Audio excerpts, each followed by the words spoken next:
I got messages for people like, man, I like your reviews. I could never talk in camera, and it's like, man, people don't know that it's like a pregame basketball. Like I got a whole playlist that I listen to, or like hype music I listen to just to go do these reviews. Do you Like, enunciate at all before you start? That's one of the things that I usually do before I start shooting the podcast yeah, because I get a little wordy sometimes.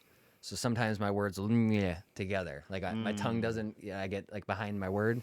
So before we start, sometimes what I'll do is I'll like go into the dictionary, just go to a random part, and then just enunciate like 12 words just to pronounce them. I don't okay, know if I'm pronouncing them properly, but just yeah. like getting like the syllables down so that when it comes time to talk, like it's all coming off my mouth well. A thing that helps when I go to record is trying to get a relaxing nature. So like I would just play a song that I know word for words. You got to dance in the car a little bit so that it's always that like in the back of your head.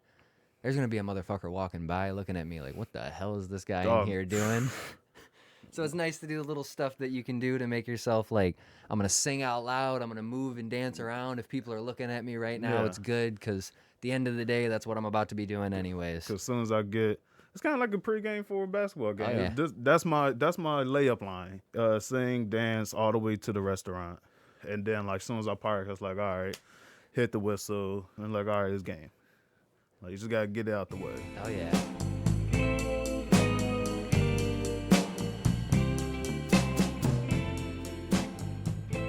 Hi, welcome to SideTrak'd. I'm your host, Dennis Kaminsky. Thank you for joining me on another episode where I talk to as many people as I can about as many subjects as I can.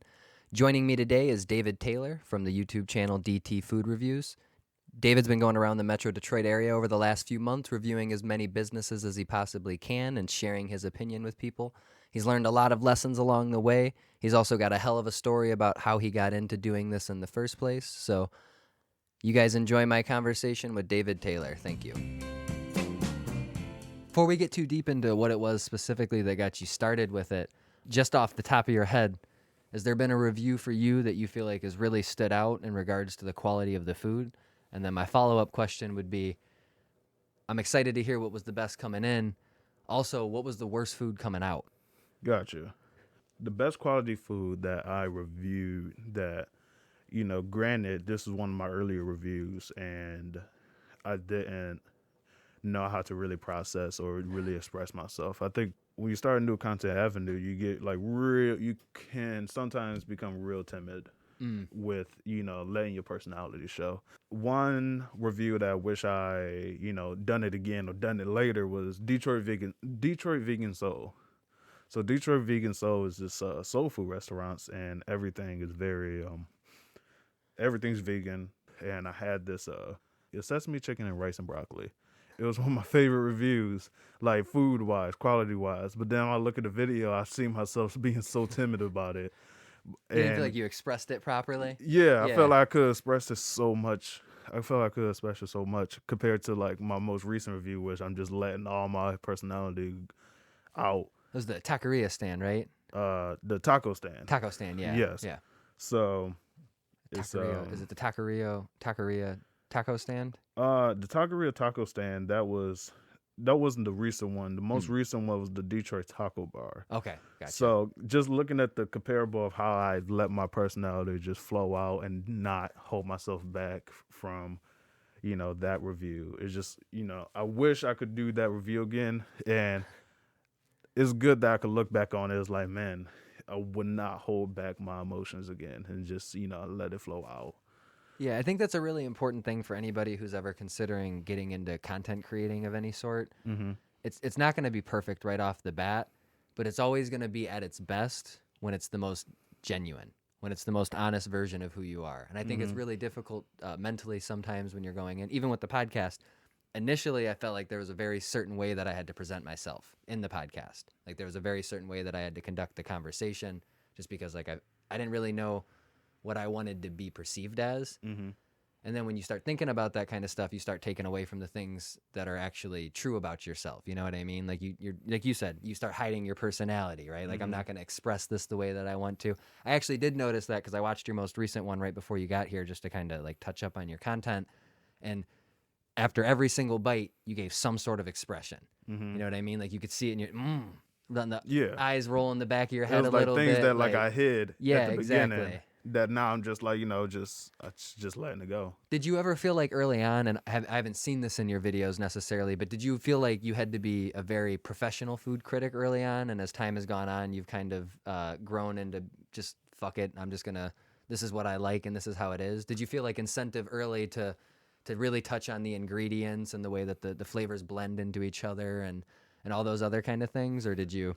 Um, I think it was a mix. I think I wanted to come off as a professional, have people take me serious, but then I didn't want to slip into something that I'm just not. Yeah. So like halfway through like making all these videos, it's just at one point it's like, man, I just have to remember that I'm just here eating food in my car and just having fun, and that people are going to watch it, whoever watch it, and I felt need to explain myself at the intro of everything, and it's just, you know, I did just like just lower my shoulders, unhinge my jaw, and just kind of relax and did it. It was a lot of pressure at first because I was like, man, I want to be taken serious off the bat. Yeah. I want people to like come to me, especially when they need to know how good this food is, and it's just like it's okay to just eat your food in your car and talk a little bit because that's all people want. They want a I genuine agree. person, because it's been times I've had quote unquote not high quality food, and I could have lied, but that's just I wouldn't been general on it. People would have said, "Oh, you You said like it was, everything. Yeah. yeah, you said it was good, but your facial expression kind of told it." And knowing myself, I can't really hide my facial expressions, so I don't want to come off as disingenuous Of about things. course. So yeah, I definitely took myself a lot serious at first, and then it's just been a slow, just release of the shoulders and just sitting back, just like I'm just eating food in my car, talking about if the food is good or not and what I Speaking of like about it. releases, which one released the worst? Which one came Um, out of your body in the most unpleasant of ways? let's Because see. that's I'm always on the other end of it too. When I watch the food, Uh huh. the better it looks. I know sometimes the worse it is coming out. So if you could give anybody not any caution, like precautionary measures, but like, hey, this food's bomb as fuck. But just so you know, your butthole's gonna be burning for the next week afterwards. You got Oh, anything like that? okay. I must tell you, this is probably, man. If I had to pick one that just came out just really bad, I would give it. Granted, the food was amazing, and go on record, the food was amazing. Tasty's burgers. I think it was just a combination of so much stuff that was on the burger Okay. itself that it was like I don't think it was a good way to end this at all. But going down, it was amazing. But it was just so I think it had like peppers and a burger patty and like three different types of cheeses, and then it had like jalapeno poppers on it, and it was like had jalapenos on it. It's just like it was no good way to end Yeah. this story at all. But the burger was amazing. I'd do it all over again. I'd do it 10 times again because it was a great burger. But definitely, it was just so much on it that like I think anybody with an iron stomach, you was gonna have a bad day no matter how Tasty's you. burgers. Tasty's burger, but Tasty's burger, I love you. It's I tasty. love you. It was delicious. Before we get too deep into anything, we talked about it a little bit off air before you got in. Mm-hmm. You had a pretty interesting year, which helped lead you to get to the point where you even started reviews. You said that you were furloughed from your job when the coronavirus hit. Would you mind to elaborate on that a little bit? Kind of walk us to what got you to the point where you decided to finally dive in and start doing some content creating? Yeah, so I got furloughed from my job. I work in sports. Everybody knows sports. Everybody know where they was at when the NBA canceled their games. Yeah, that They're was a ta- big one. they're taking players off the court. The game is canceled tonight. Everybody knows where they was at when they heard like, wait, they're canceling games.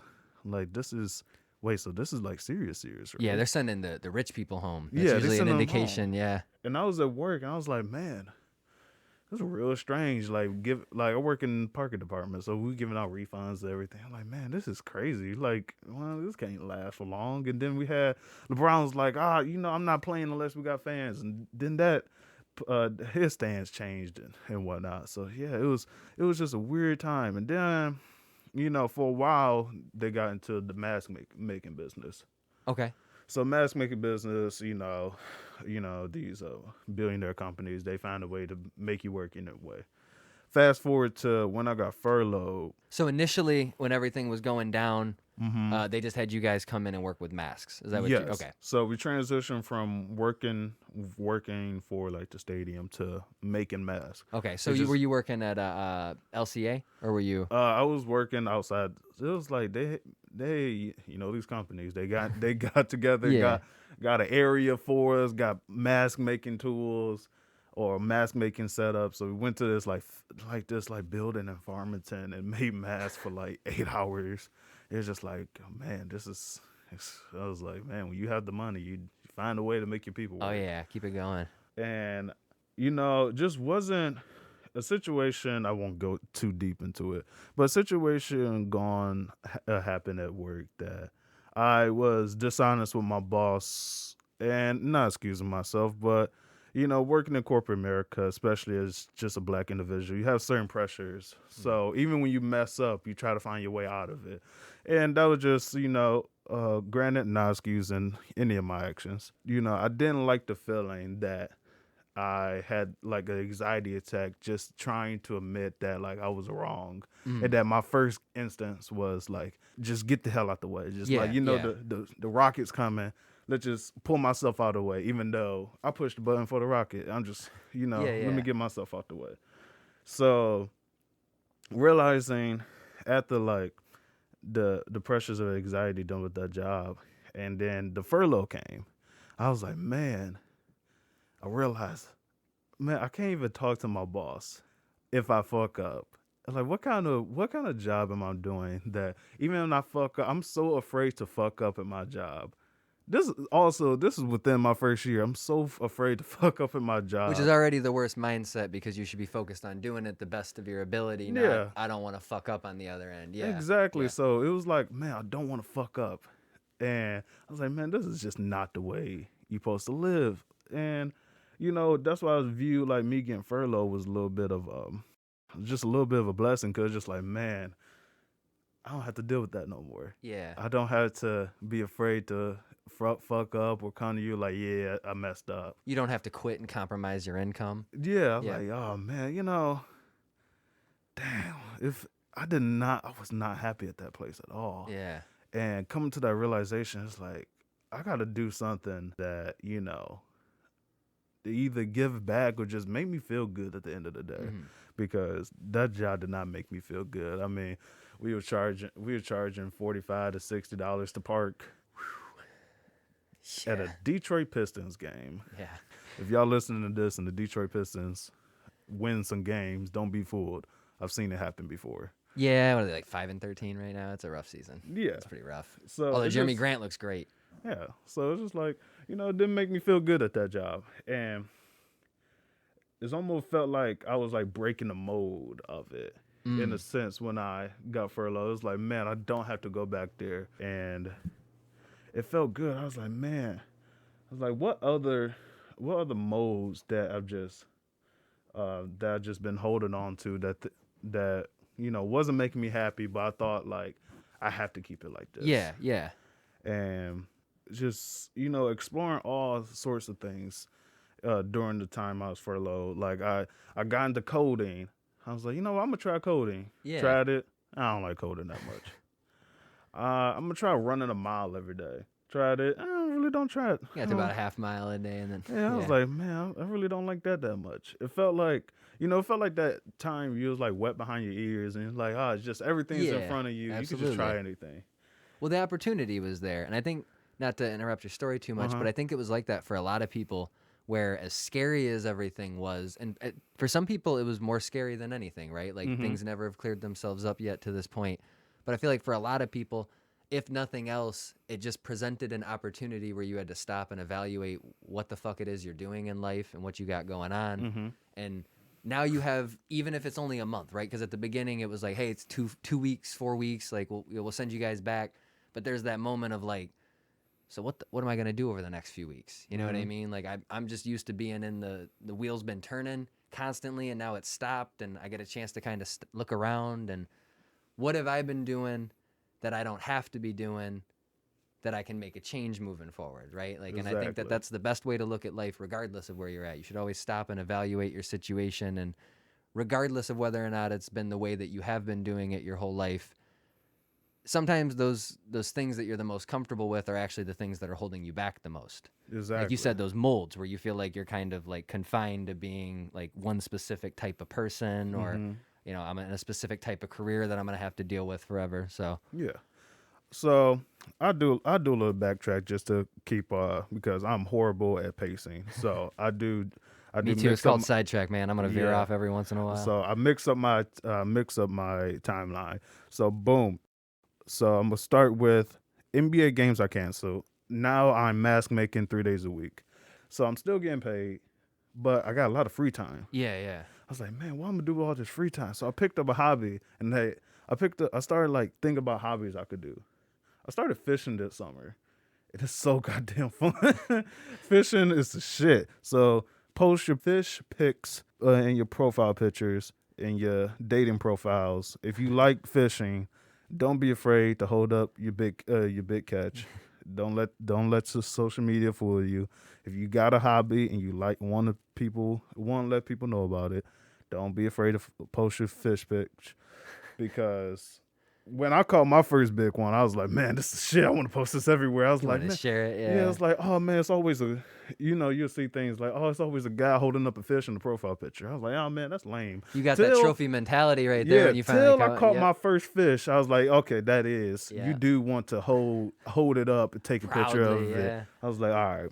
So that was the summer. So I got into fishing. I was like, all right, it's a steady hobby. Then I moved out. The day I moved out, I got furloughed. Mm. I was like, man, what the fuck? Life's a bitch, huh? I It's was got a like, funny way of balancing itself out. I just signed this lease, and then you Yeah. called me on like a furlough. I was like, okay, damn. I was like, huh. So sitting in my apartment, I was like, man, what am I going to do? I was like, me and my friends chop up ideas like, oh, we're going to stream. I streamed a little bit. I was like, we're going to make YouTube videos. My friends continue doing that. I'm just like a guest on it. I was like, man, I really like food. And I really like not eating the same food, 'cause I felt like we eat the same food all the time. Yeah, you get your menu. Yeah, I was Yeah. like, man, it's like you really just don't go to the same places. I mean, this was everybody was just ordering takeout. Yeah. And it's just like, everybody said, fuck. Oh, shit. Hey, can I cuss on here? Yeah, you can say All whatever right, you want. all Yeah. right, all right, yeah. Just like the Everybody, 15th time you've done it. But everybody was just eating. Just eating. Everybody during the pandemic was just fucking eating. hey, I got to put on those quarantine 20. Yeah, exactly. I was like, man, we just eating the same stuff. I was like, we just ate the same stuff for like 8 months straight, from like March to September. Like, oh man, we've been eating a lot, and this was the same things. I was like, man, there's no one out there that does food reviews. And I was like, okay, that's wrong. I was like, okay, people do food reviews. That's not right, Dave. People do a lot of food reviews in Metro Detroit. I was like, yeah. Granted, this is all happening in my head. But So it's not the just biggest market, so I could see why you'd yeah, immediately go there. Like, I could stream, or I could differentiate myself by jumping into this food review thing because I don't really know people around me who are doing it like that. yeah, Yeah. exactly. So did my research about it. Just about September, October. Did my research about it. I was like, not to hate on anybody that does like have a food review. Y'all take really good pictures of these foods, but I never see you eat it. I Mm. never see you eat these food. And it's like you, it's certain type of emotion you could put when Oh, like yeah. eating food that can make people eat it. Like for instance, Guy Fieri. You know something good because it's a reaction. Yeah. Yeah. It's like, oh man, that's delicious. Yeah. Or like, oh man, you the man. It's a fist bump. Yeah. It's like, oh, he doesn't say anything. He just one big. You can see it in his eyes. Yeah. Yeah, it's just like these pictures are really great pictures. I mean, I use my phone for my pictures, and people probably just use like professional cameras, or they could use phones too. I was like, but like I don't know if you enjoying it or you just good at taking pictures. Yeah. Yeah. Like, how do I know this food is good if I can't see your initial reaction? That's why I'm very careful. I'm very careful not to give up how I think about the food from my initial reaction. Yeah. Yeah. I try to. It doesn't always work, but I try to. You And want to be able to visually express the way that you're feeling while you're taking it in. yeah, because Yeah. when I see Guy Fieri, you can see a really good picture of a food. Like, oh man, that's delicious. But when you see Guy Fieri enjoy it, it's Oh like, oh yeah. man, I want to go there now. You make people want to go there because they seen how much you enjoyed it, and they want to see if their expression the same. Yeah, It's yeah. a little bit of connection you put with the food. Like, oh man, it made him do all this. It must be good. Yeah, yeah. It's you got to get people to think it must be good. Like, oh, that. Oh man, that looks good. But like when you see somebody react to it, like, oh man, it must be good. You Yeah, see, you yeah. see all the expressions he made. It must be good. Well, all food looks good in pictures. Like that's true. Exactly. That's one of the things you learn on DoorDash very quickly, or any Uber Eats, whatever the case is, or when you go into a restaurant. I used to work at a movie theater, Mm-hmm. and we would put the videos up of like the food that we had in our restaurant. Mm-hmm. So the videos would be playing on the board the whole time, and they'd have all the fake food, right? Like the prop food in the pictures. So then they'd show the cheese being pulled off perfectly, and the strings are attached up until the point where they just don't need to be anymore, and then it Right. perfectly snaps, and everything looks as good as it possibly can. And then you pull out the food from our kitchen, and we worked at a movie theater, so you can guess that shit wasn't good. Yeah, It I wasn't can good only at all. imagine. Just a connection you wanted to put with the food, and I was just like, I was thinking to myself, I'm talking to my friends that it's not enough people. It's not enough people. I could feel a void in it. You're like, sure, I don't have the huge following. People have been doing this for a while, but people can't talk like me. Hmm. Like people, they don't have my personality, and it's just finding something you could do and just capitalizing on it. Like Absolutely. maybe I don't have the following or the camera quality, but people can't talk like me. You can't take Yeah. that away from me. It's really hard to get in front of a camera as much as people, as many times that I've done it. It's really hard to get in front of a Oh yeah. camera. I really wanted to eat something different each time. I wanted to eat something different. I didn't want to really support chain restaurants. Like, no offense to them, but we have these small businesses, and we Yeah. always talk about shopping small, but we never think about the restaurants. We go to the Yeah. same restaurants every time for quick and cheap. And I was like, restaurants count as small Oh businesses, yeah. and they need our help during this as Almost much more than as anybody. Yeah. more than Yeah. anybody. And it's like, man, we could go to any fast food restaurants or any chain restaurants. It's like, oh, we're helping them out, but your little mom and pop sandwich shop that specialize in chicken sandwiches, if you pop in, every couple times a week, Yeah. Yeah. that just make their day. Just, oh, you got a big order, or you want to take somebody get some food. Like, these places appreciate you so Oh much yeah. because during the pandemic they need so much help. Absolutely. So it's just really important to just put like, hey, these places are here. I know what DoorDash or Uber Eats say. You show the food around you, you pick the places like, oh man, that sounds delicious now. But try, you look around a little bit. Yeah. Try out this Fat Daddy's place. Or Yeah, try try, out the just Peepos. Yeah. All the yeah, places. try out something. Yeah. So I just really wanted. I felt a little bit as a discoverer or a venturer when it comes to like Yeah. finding these places, and I felt like I was giving back. So I was like, oh man, that made me feel good. So that's Absolutely. what really, that's really what's really drives the channel. Just me discovering new food, and it's a chance that people could watch me eat, and it's a chance that somebody like add a customer somewhere. Because Absolutely. I'm not really looking for a profit. Yeah. I just want to taste good food. Like that's the main thing. I want to taste something that's good that maybe I never had tried before. I think it's really interesting how just getting caught in a cycle, breaking free is always the best feeling in the world. But when you find out, like, A, I can break free, and this will incentivize me to go try all these different places, and B, maybe on top of that, I can help some small business owners make a little bit of extra money. I can give them a little bit of additional promotion. Mm-hmm. It's a lot of people say support small businesses by just tweeting that term, right? Support small businesses, but they don't shop at small businesses as often as they should. Generally, they're ordering all their shit from Amazon or whatever the case is, and Mm-hmm. they'll go to a small mom and pop shop every once in a while to get a specific need.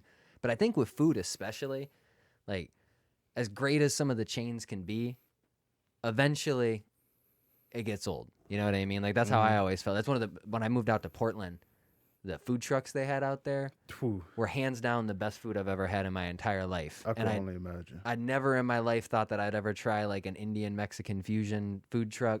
And I got there and it worked. Like it worked way better than I expected it to. And I got a chance to meet a lot of really cool people. That was the biggest thing. And I'm sure that Oh, you've had some of experiences yourself where so you meet some of these people who are just so, and all they care about is giving, right? Because they're chefs, right? People who make food are the best people in the world because all they care about is making sure people are fed. mm-hmm. And that's like the most honest quality in a person you can possibly, because I don't know if like that's how my grandma was, right? Like when Mm-hmm. people come over, she's like, no, get your ass inside, I need to make sure everybody's fed. Mm-hmm. And you could feel the love, you know what I mean, because she cared about you. And that's how I feel when I go to some of these small businesses. Like it doesn't feel like they're just like, hey, how do we give them, how do we maximize our food? And I know they got to do that shit in the back, right? Like I Yeah, know they yeah, got yeah. to maximize their inventory, and they got to take care of their shit, and they don't want to give you too much of something. But you go to Domino's, I used to work at Domino's, that's the reason I say it. They're so fucking greedy Mm-hmm. with everything. Like you can't put a certain, like you got to limit yourself to a certain amount of cheese. Like you got to measure out everything perfectly, which would be awesome if it was just to maximize the recipe, right? Mm-hmm. Like if that was just to maximize the taste of the food, then I'd be totally down with it. But unfortunately, it's just to extend your shit a little bit, just to extend the shelf life of all the food that they get in, to keep it as cheap as possible and sell as much of it as we can without going crazy and using too much of it. First time I ever went to a food truck, they were just selling like chicken shawarmas and stuff like that. It was primarily Middle Eastern food. And I watched the dude go, hey, you want spicy sauce? Yeah, go ahead and hook me up with some spicy sauce. He dumped some on. You want a little bit more? Yeah, go ahead and hook me up with a little bit more. All right, I got you. Hold up. If I tried that shit at Domino's, I'd get yelled at. Mm-hmm. You know what I mean? Like, hey, you want me to hook you up with a little bit more pepperoni? It's like, no, we only put 40 pepperoni on a large pizza. They got to pay extra to go up above and beyond. You know what I mean? Like, so Mm-hmm. you can see it in the people, and then you also get a chance to meet them and learn their stories, and that's always the coolest thing in the world. Because So many times I've met either during Instagram DMs or it was a really slow time when I went to, I believe, Umburger Grill, and I've rarely goes to. I'm not a vegan, but I like trying vegan food. I yeah, think it's fun. I think like how you get this to taste like it's not vegan. I'm so interested in that. Like, how did you get that to taste? How do you get that fake chicken to taste like chicken? How the fuck yeah, you do that? So I went into Umburger Grill. Granted, I hope this is Umburger Grill, but I was just staring at the menu. I was like, man, don't know I don't know what I want. This guy that was cooking, this guy that was cooking behind the counter came across. Was like, hey, came across the counter. I'm in front of the counter, so me and him now next to each other. Like, hey, have you been here before? And this is the owner. yeah. He runs the Instagram and everything.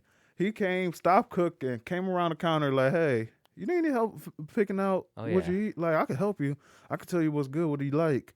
Like, oh, you could try this and that. Like, he taking his time, just dropping everything. Like, hey, you got this? All right, I'll be right back. Came around the corner, it just greeted me. Yeah. I was like, you don't get that. Yeah, absolutely. Yeah, you You never get get, that going into a chain. yeah, you get, You get a you pissed off know, busboy. yeah, Sit like down at this table. you get, oh, what do you have? What Yeah, do you have to order? Because you're gonna order the same thing. So like, yeah. what are you gonna order today? And the Instagram DMs I've gotten, people just happy to be promoted or Oh, happy to yeah. get chose for a review. Like, so happy that I enjoyed it and that they want to repost it. And just a lot of people forget that food is an art. Absolutely. Food is as much as an art as painting, I agree. music, dance, any other art form. And when people see you enjoy it, that makes them feel good. Absolutely. Like, granted, sometimes it's to go, or sometimes the cook don't really get to see you because they in the back.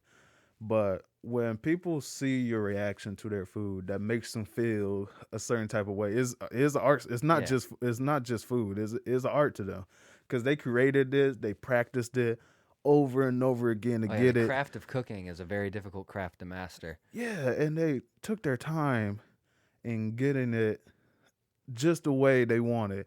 And to see that all their hard work, all the time, all the food they thrown out because they messed up, and you enjoy it, like like it makes them feel good. So seeing the DMs and messages like, oh man, like I loved your review, come back again, or next time is on me. Like, oh, I got something else for you to try out.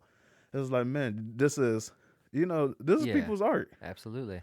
So it's this is not a bash chain podcast Yeah, yeah, episode, but it's the recognizing that these small businesses need the promotion and absolutely. they got great food. So Yeah. why not try something? Breaking the mold a little bit. Try Oh yeah. something new. So I love rooting for the underdog too, man. I love it when you see a small business grow to something sustainable. Makes me feel good. oh yeah, I think it's almost like I almost feel like a treasure hunter. I think I mentioned that. Like I feel like a Yeah. discoverer. Like I feel like a adventurer when I find these small places, like Fat Daddy's in Riverview. That place you could drive past that place maybe like nine And times, not even see it. Yeah. not even Yep. see it, and it has one of the best chicken sandwiches I've ever tasted. And I felt like, man, it's like oh man, I found treasure. Like and now you gotta tell people like, hey, look what I Yeah, found. you're drawing out the map for him on YouTube. You're drawing out the maps for him. You're showing him where the X's are at. Yep. Exactly. So it's like I'm gonna discover this place, write a review about it, and now people know where it's at.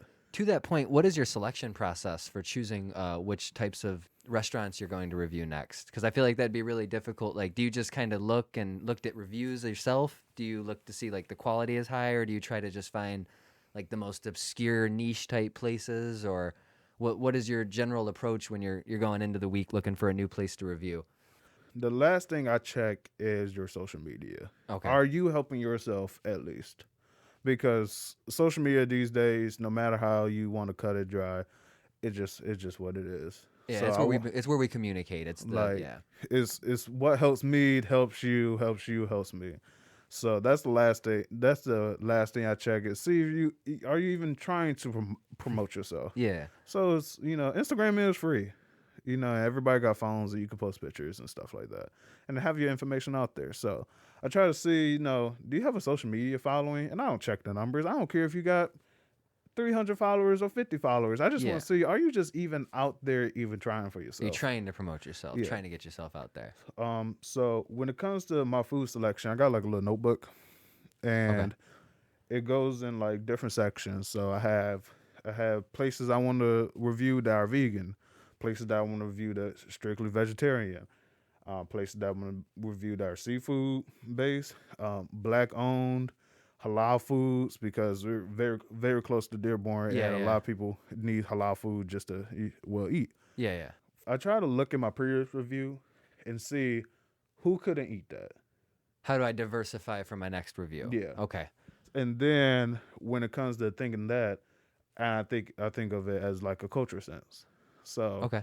when I think of like, oh, a little bit of Americana burger, next, can I get more Vegan soul food. yeah, Yeah. vegan soul food, or can I get um was it Peruvian food? Yeah.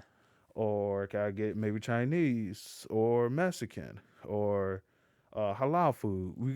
I think about how to touch base with every culture, maybe, and just get people just to try out something different. Mhm. Like, I think Peruvian food was probably the most interesting review I've did, but that's my process. Just trying to cover the bases, Yeah. but knowing that, like, can I find something there that I like?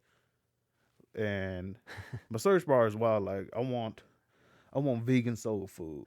I want a halal chicken sandwich, Mm. or I want a food truck sub, or I want Chinese, but I want their take on tacos. Okay, I got you. Yeah. So it's just trying to, Break the mold like you were saying earlier. Go yeah, outside of your comfort zone, try and explore new things. yeah. And I see the pattern of myself because when it comes down to it, everybody can make a good burger or a sandwich Yeah. or a sub. So you just gotta see who do you want to get a sub from. Like I've had what was it? It was an Italian Mediterranean sub.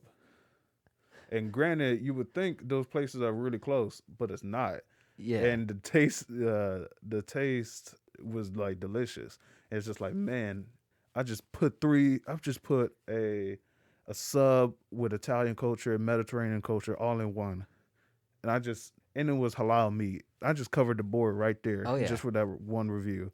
You gotta try to explore and try to cover things because everybody want to eat. Yeah, of course. That's what I like doing to vegans. Like, well, if I have vegan followers, well, got some vegan food for you right here. So just I think that's a good approach when you're looking at it from a creator's perspective, because it's really interesting when you look up you look up marketing techniques, right? Like if you want to get into content creation, when you look up marketing techniques, they actually suggest the opposite. They hmm suggest find your niche and just work that shit as hard as you can. And I think unfortunately that's why a lot of things they had like a very naturally low ceiling. You know what I mean? Because you are restricting yourself, right? Like hmm I'm going to review pizza, right? So then anybody who doesn't eat cheese automatically is probably you're going to be out. watching these reviews, like unless you're somebody who specifically goes and finds a vegan pizza, hmm right? But then if you don't like pizza in general, this maybe ain't the guy I'm going to be going through. So hmm I like that approach. I think it's a good approach. I think it's cool. I think we live in a beautifully diverse area. That was one of hmm the things I was always most grateful for growing up here. hmm Is we live in a. I learned this especially when I got to Portland, because it's a bigger area. So it's Portland, the city of Portland, compared to like this downriver area that we live in. The bigger population, right? So I'm sure statistically speaking, the numbers are a little bit higher in regards to like different cultures and stuff. But hmm overwhelmingly, it was very white. hmm Like it was very white. Like I felt it a lot when I was there, and that was as weird as it sounds, like a little bit unsettling because I'm used to being here, where like you went to high school the same place I was. There was so many different kinds of people there. Like we were hmm blessed in that regard. Like I got a chance to meet all different kinds of cultures really early.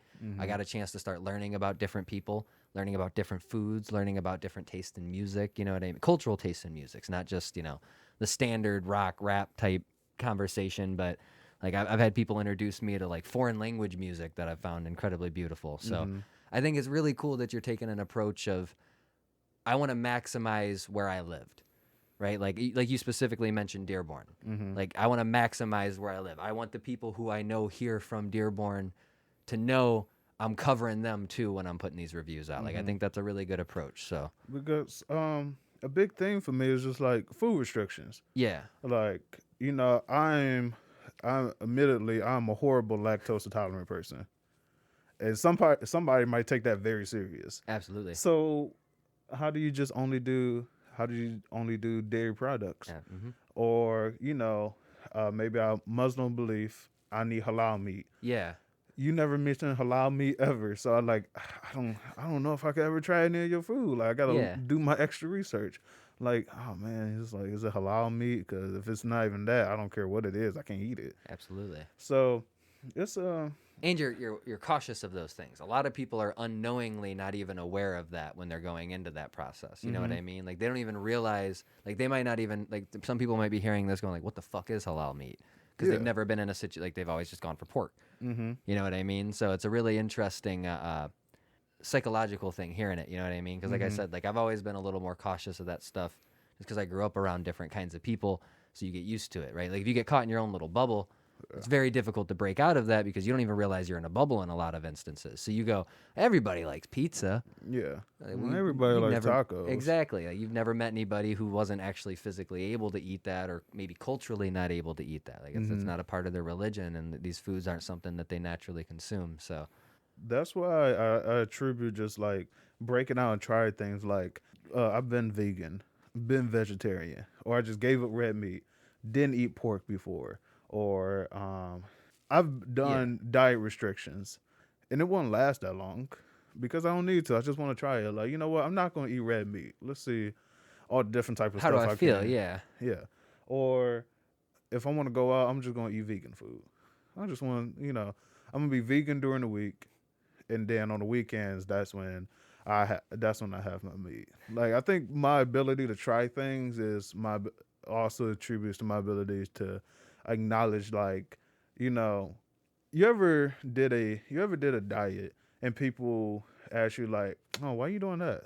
yeah, I've seen that 1,000 times. Somebody goes, And it's just like, yeah, I've mentioned that I didn't eat red meat before, and it's like, I love steak. Like, well, I didn't say you didn't love steak. yeah, I just said I didn't eat red meat right now. It wasn't forever. It was just like, you see the reaction of people when you mention these things. it's rare that people think about others when it comes to food restrictions. Absolutely.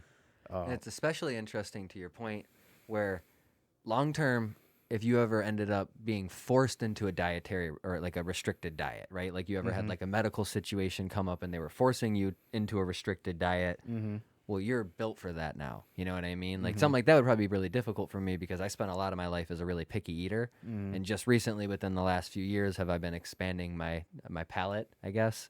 So if they told me now like you're restricted and you can't eat, this type of food and this type of food, Mhm. it'd probably be a very difficult adjustment for me because it's not something that I haven't regularly pushed myself out of my boundaries. You know what I mean? So Mhm.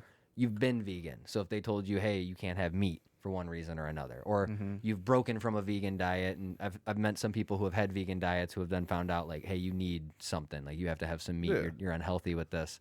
So it's really interesting. Like I think, like you said, a lot of people don't think about it. They hear you're not eating red meat, and then they're almost like, what? Yeah. Like Like, red meat is my life. yeah, that's It's all I eat. You know what I you mean? The fuck's wrong with you? yeah. It's like, oh, you don't eat this. It's Yeah. like, well, why don't you? Like, you should eat everything. It's Yeah, you like, have to explain exactly what your position is on it. It's yeah. interesting. And it's just like, yeah, I want to be very thoughtful of Yeah. my process, and I want to be able to make sure that like I do a review that people like. I love your reviews, and I love hearing you speak, but all the places you go, I can't go. Yeah.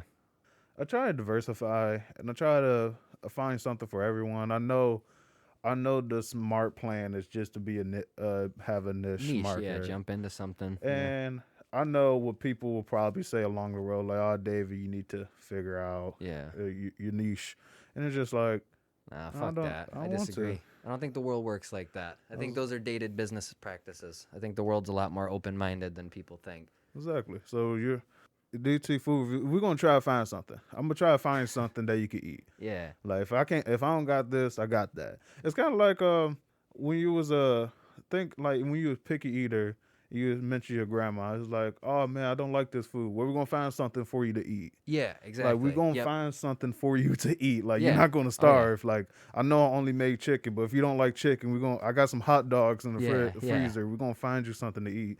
Like, oh, you don't like meat? Well, I got some bread and some PB and J. We're gonna find you something to eat. Absolutely. So just being thoughtful about it. Like we all gonna eat. So we just gotta find something.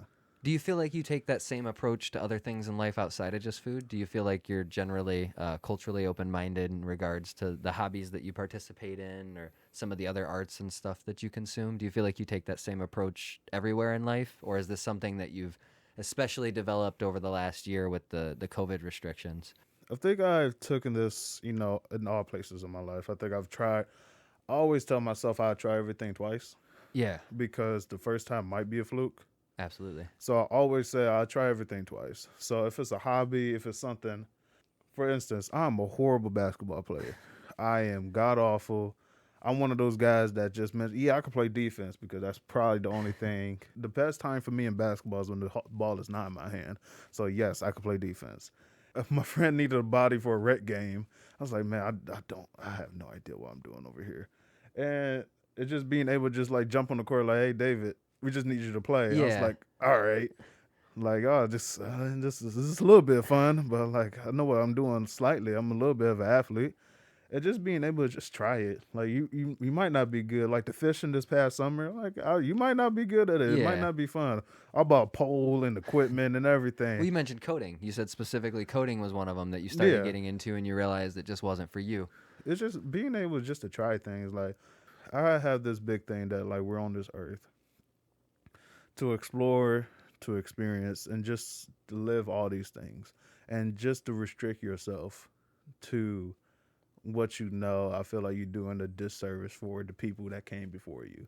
The people that came before you wasn't satisfied with their small city block or what they learned in school, Mm. what they ate, what they've been told. Explorers, exploration, traveling the world, getting a taste of different cultures. They weren't satisfied, and I think we are very satisfied and content in where we are, and kind of afraid of trying something Yeah. that we're not used to. So, you know, I think it's very important to me to just try things. Yeah. Even if it's not good, or I've tried learning a different language, and I've gained a lot more respect for people languages, or just being able just to try things. I'm always been a tryer. Like I might not be good at it. I Yeah. most likely would be horrible at it, but I'm gonna at least try it out. And I think, you know, life is really all about experience in it, and that's what gave me the ability to talk about so many different topics because I probably tried something close to it, Yeah. and I think that's like really important with the human experience is just trying things. Like, all right, that's weird. I'm gonna still try it though.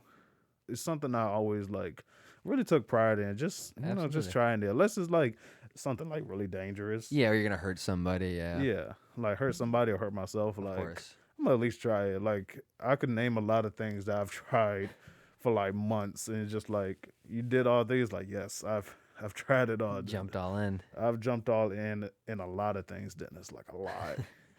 Like I've tried it. I've tried a lot of things, and I always continue to.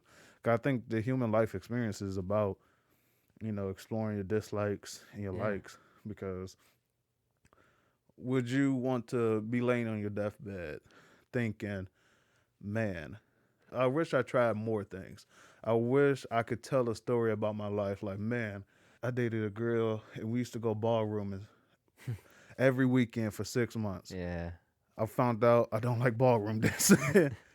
I was like, ah, man, I don't like that. Have you been ballroom dancing? Nope, Okay. nope. I was But gonna just say like, that's one I'm excited to explore. If that's the case, that sounds like a hell of yeah. But yeah, it's just like what do you want to say at the end? Like I at the end agree. of it all, do you want to have a story to say, or do you just want to have the same thing that everybody else talked about? So Absolutely. just try things. That's one of the things that I've always been really excited. That's one of the reasons I actually started this podcast. Was I always felt like growing up, I was lucky enough to have because I've always been a very open and conversation person. Like Mm-hmm. I've always been willing to sit down and just talk to people and learn about it.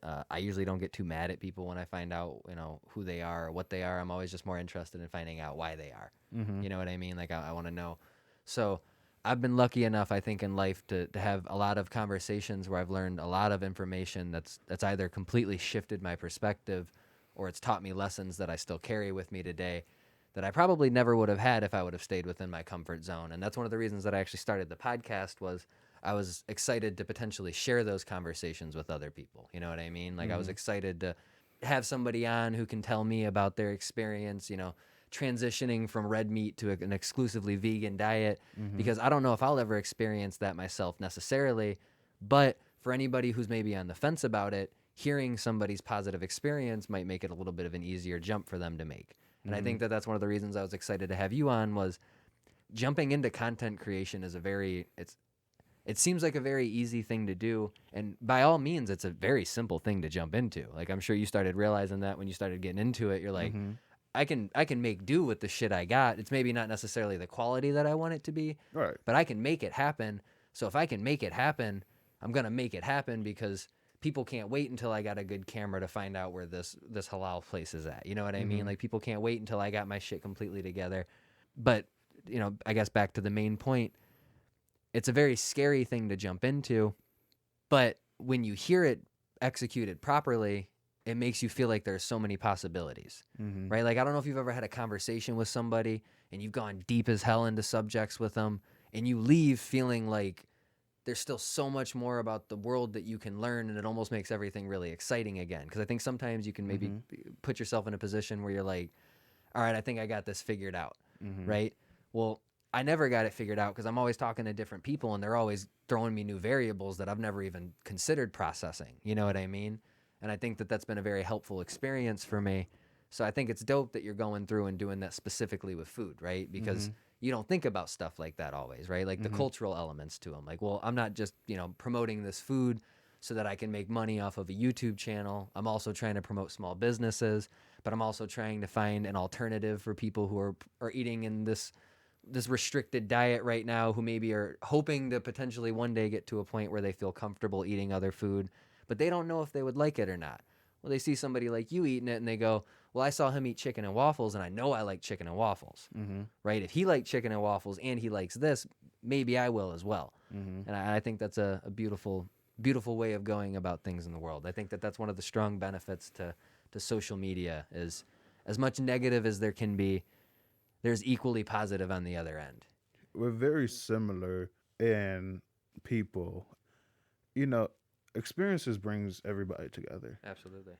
So when you experience something with somebody, you can actually talk. You could talk about it more. You can understand where they come from.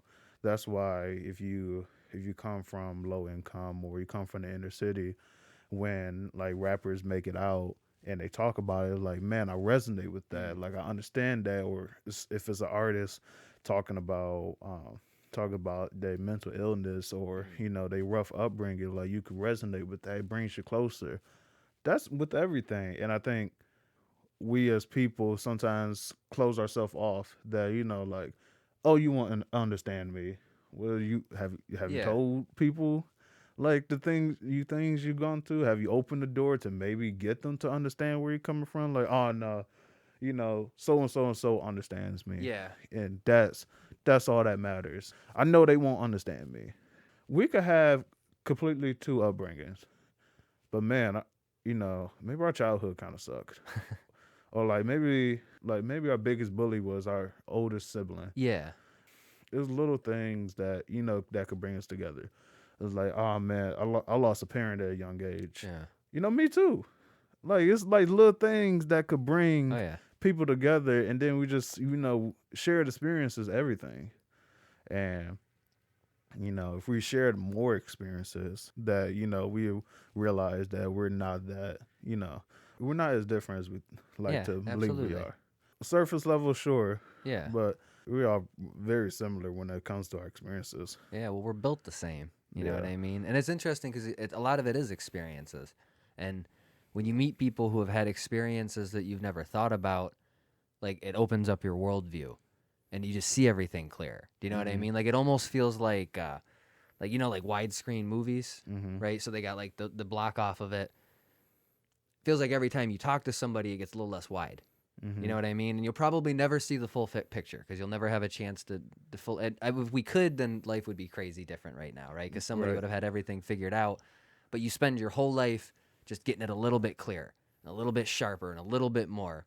And to me, it's almost difficult because it feels like there's so many restrictions on conversations right now, and it breaks my heart because some of the most insightful conversations that I've had with people have been some of the most difficult conversations that I've ever had to people. Mhm. I don't know if that makes sense entirely, No, that makes but sense. like not to get too deep into the conversation, but obviously I'm a Caucasian dude, right? Like I'm a white guy, so in a lot of instances I had to learn about culture the hard way, right? Mhm. Like I had to learn about it from an assumption that I had about life, and then I've talked to people and they've completely broken that entirely, and it's given me a completely different perspective on things, Mhm. and it's made me a better person in a lot of ways. You know what I mean? Because I feel like it's not as narrow of a viewpoint.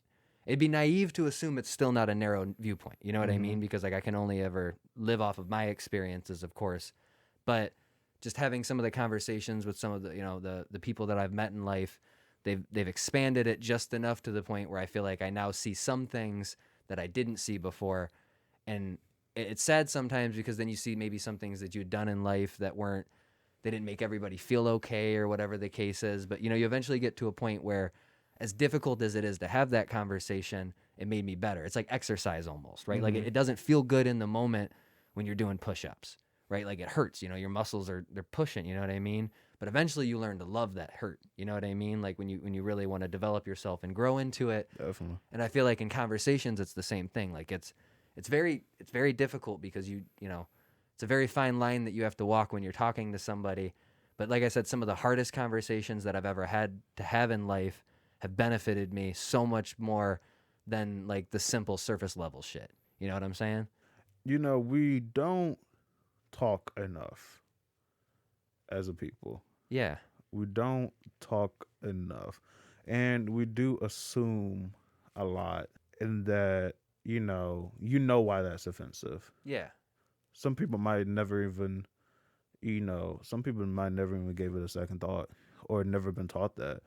You assuming that they had a good upbringing. You assuming that their education system Hmm. was good. You assuming that the people that brought them into their life was morally good. Absolutely. Yeah. You assume all these things. It's like, well, you examples of people like, oh, well, they figure it out, but you assume that they are like them. I think we do a lot of assuming when it comes to, just experiences in life. And granted, you understand the people who are taking full fledged advantage of it Yeah. in like a demonizing way. But I think we do a lot of assuming when it comes to life and our experiences. Another assumption is that like, oh, you're grown, you should just Google, you should just know what that Yeah. means. Yeah. And we do so much assuming when it comes to life experiences. I agree. And if you would just, take a while just to like talk to people when it comes to it and learning from the source itself without just assuming that they should know, Yeah. then, a lot of things could be explained in different sorts of way. I And it's agree. just, I mean, the conversation is hard because you're just like, man, I can't believe you was this oblivious to this. Yeah. Or on the other end, you're too proud to maybe admit that you don't see something in a certain way, and you don't want to, like, you talk to somebody and necessarily, like, a really good example I had one time.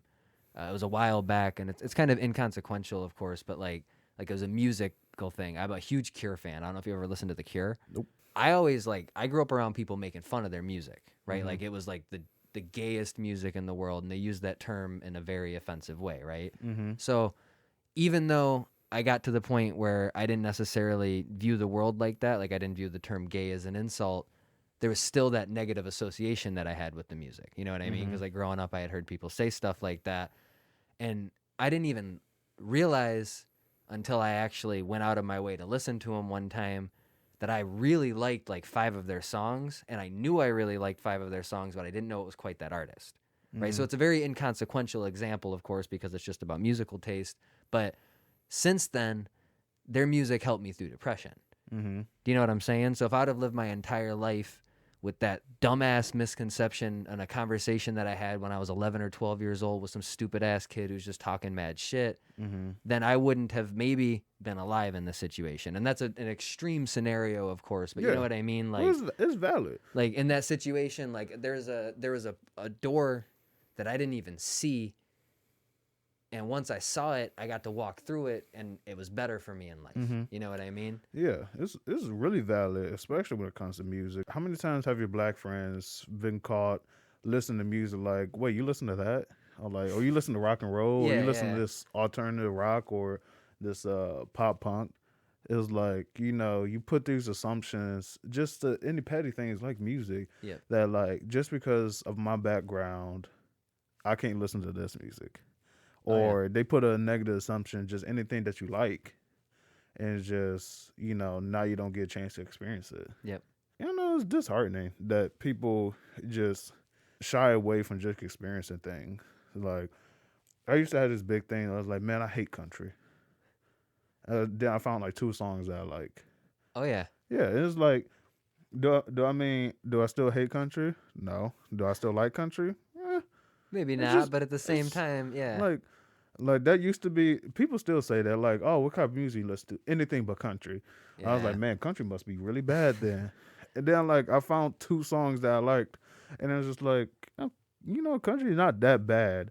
And if people just give it a chance, Oh yeah, I love Patsy Cline. I don't know if you ever listened to Patsy Cline Patsy as an Cline. older as an older country artist, but If I had to think of a country art, funny thing is, everybody likes a country song because everybody like cars. Everybody like cars.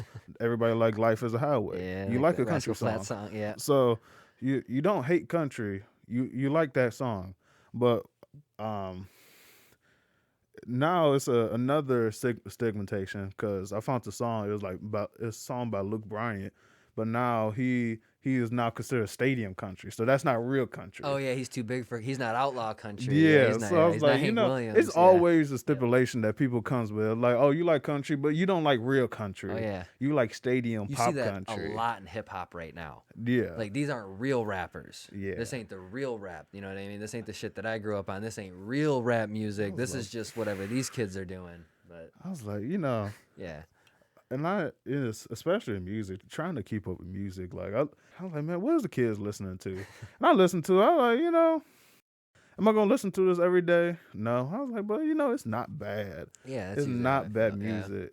It's not bad enough for me to wake up like to shit on something that people Yeah, I like. know Like, what you you know mean. what? Yeah. NBA young boy, I have no idea why you like them. Anybody that like them is stupid. Like, you don't have to wake up and do that. It's just Yeah. it's really just a preference and just give it a chance of it. And I think a lot of people just don't even give it things that they're not known a chance when it comes to life, music, art. People stick to what they know and they don't give other things a chance. Absolutely. And we have this weird like tendency to tear things down that we don't understand. Yes. Like, because to your point right there with the NBA YoungBoy thing, like some people, to be honest, some people when they hear it don't love it, but they Mm-hmm. hate the idea of it getting popular more than they hate it.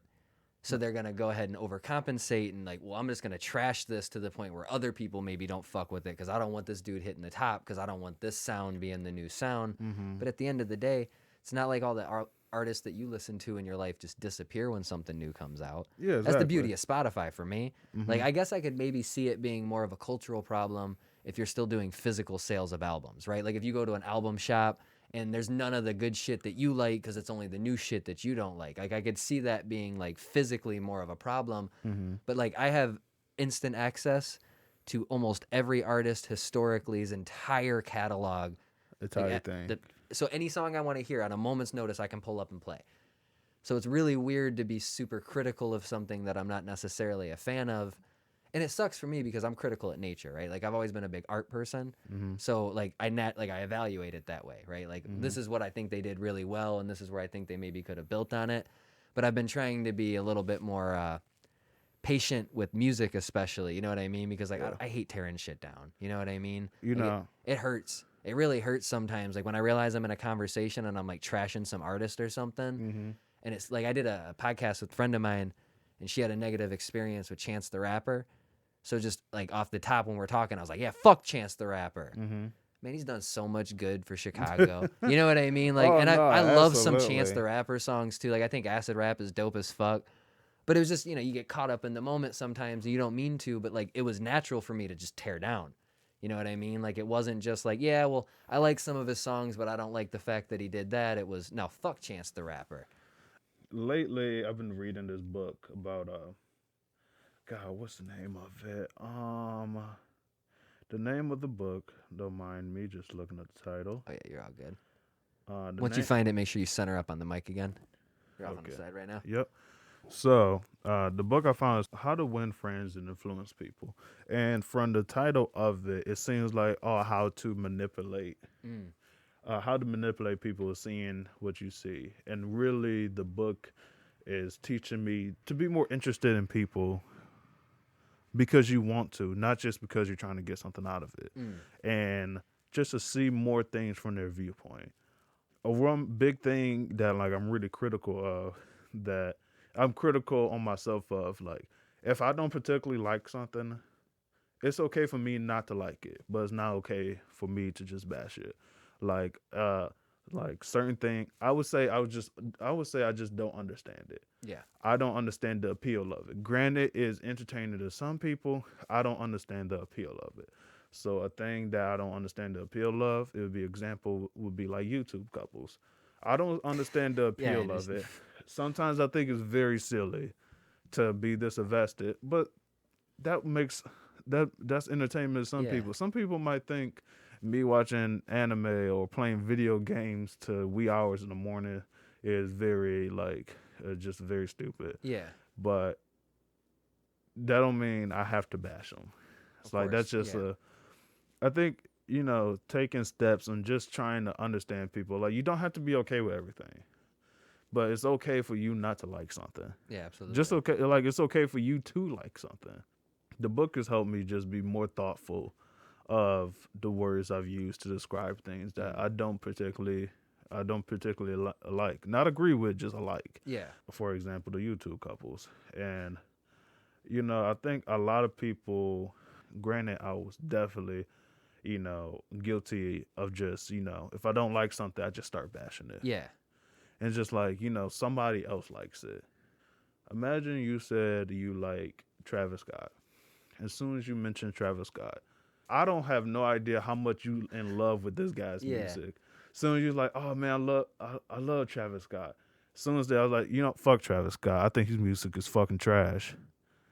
You don't know how much that like hurts Yeah. somebody Exactly. inside because they might adore Travis Scott, but as soon as they open up with something they like, your first thing was just to shoot it Shit it down. down. Yeah. It Exactly. was like, oh, it's he doesn't make good music. I don't know why people like him, and that's something that's like really dear to them.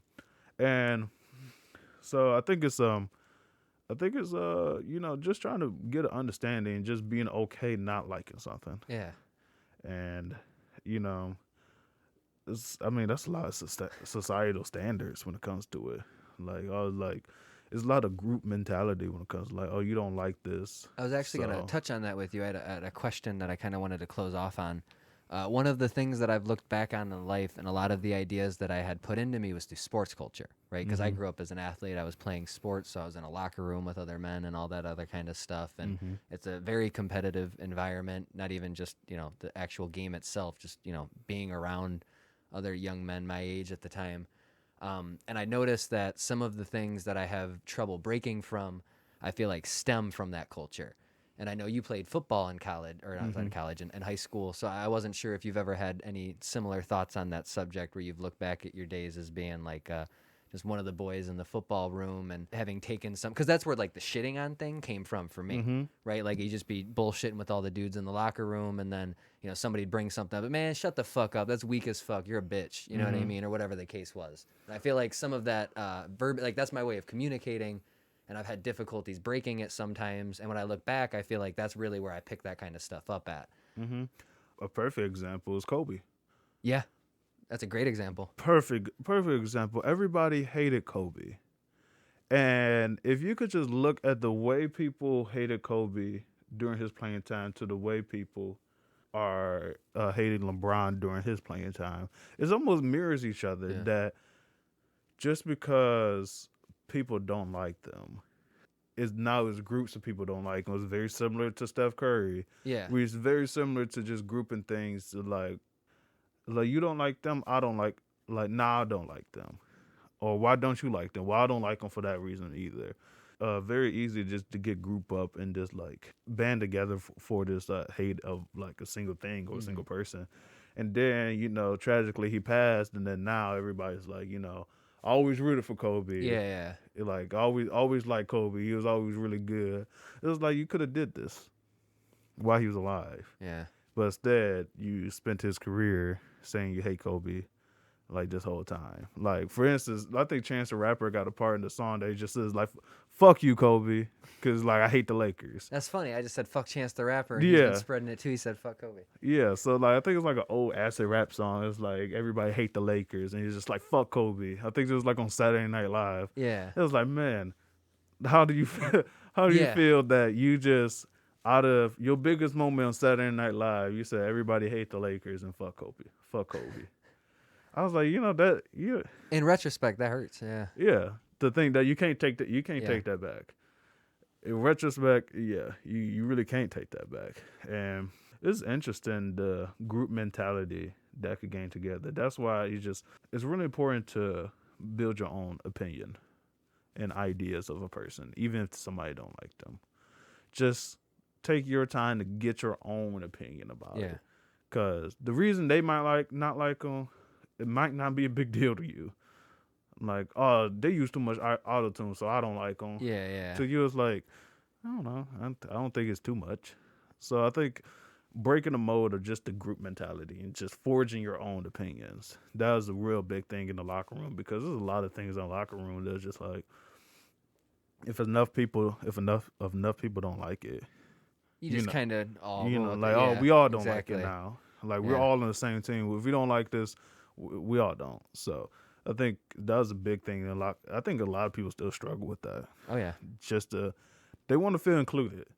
Yeah, A lot it of was people nice being want it. part of the team. You know Yeah. what I mean? Like, I always loved that environment, but when I look back, I'm like, damn, you can't take that mentality and apply it everywhere. No. Like, it doesn't work in life. It works to a degree in that environment, because even then, there are a lot of kids that don't benefit from that environment, right? Like, it probably makes them less interested in sports.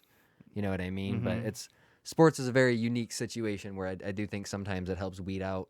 I don't know if that makes sense entirely, but like it's an interesting culture, you know what I mean? Like Yeah. it's a strongest survive type culture, and that's not necessarily applicable in every single field. And I Mm-hmm. think it's a very not I don't want to say dangerous mentality, but it is a potentially harmful mentality to carry with you outside of that specific scenario. Mm-hmm. Definitely a lot of just like forging your own opinion. Like Yeah. we love a player on the come up, Oh yeah. but as soon as they get to the up, Yeah. yeah, I don't really like him that much. But we love him on the come up. We love him when Yeah. he's small. We love him when they're small on the bench. We love a good bench player, maybe a great six man. Yeah, yeah. Oh, now We like when Jeremy Lin blows up and he comes out of nowhere and he has those games where he's dropping 40 points, but once now he's that a starting point guard making good money, now he's held to that yeah. yeah. But we love James Harden when he was a six man on the bench Oh for yeah. the OKC Thunder. Now, oh, we can't stand James Harden. I was like, James Harden, the same person he was. He's just now Yeah. he's just a little bit higher. Like you liked him when he was small. Now that he's grown to like a big expert, now it's just like now we don't like you as much. Like we love Steph Curry because he was like undersized point guard. Oh yeah, now he's a two-time MVP and that's a little too far. Yeah, that's a little Yeah. too much. Now I don't like him. Like he plays too good. Yeah, It's exactly. He's just like, like all you he know, does is shoot threes. I was Yeah, all he like does is make threes. that's what he did when he Yeah. was when he was an undersized That's point why he guard. was so exciting to watch. That's why he blew up the way he did. I was like, Yeah. it's a group thing. That's why I mean, if another I guess a football example is the whole Odell thing. Like, Oh oh yeah. man, we love him when he was making these ridiculous catches, but now, oh, you know what? He talks too much. I don't particularly likes when he talks, or because he's at this high standard now. So Yeah. it's very dangerous not forging your own opinions because people don't always lead you in the right direction. Oh yeah, I You agree really gotta completely. figure that out for yourself. Oh yeah. Oh shit, that's a good way to wrap it back around. You're somebody yourself who likes to develop your own opinions on food. If you're interested in checking out David Here's reviews, they can find you at. You can find me on Instagram DT Food Review and on YouTube at DT's apostrophe S Food Review. I post on every Tuesday, usually around 4:00. 4:00, 4:30, but I will post, and you'll always get an alert on Tuesday of a new post. Stay tuned for new developments and new content this year. Also, stay interactive with my Instagram stories. I always try to keep a fun, interacting poll going on to see, where the stance of on the followers that I have.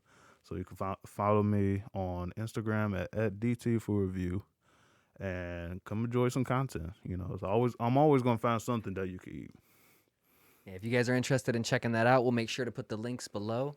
Make sure you like and subscribe his channel. Follow him on Instagram. Stay interactive. Let's keep it growing. The food community needs as many positive reviewers as it can possibly get. And I love supporting the Metro Detroit area, so I hope that shit blows up for you, my man. All right, hey, thanks for having me, man. This is pretty cool. I was gonna just stay inside all Saturday, so this is pretty cool to be a part of this. Oh, yeah. Well, if you're ever interested in coming back on, let me know, and we'll expand the conversation. It's been nice talking to you, man. It's been a while. It's been nice. My pleasure. My pleasure.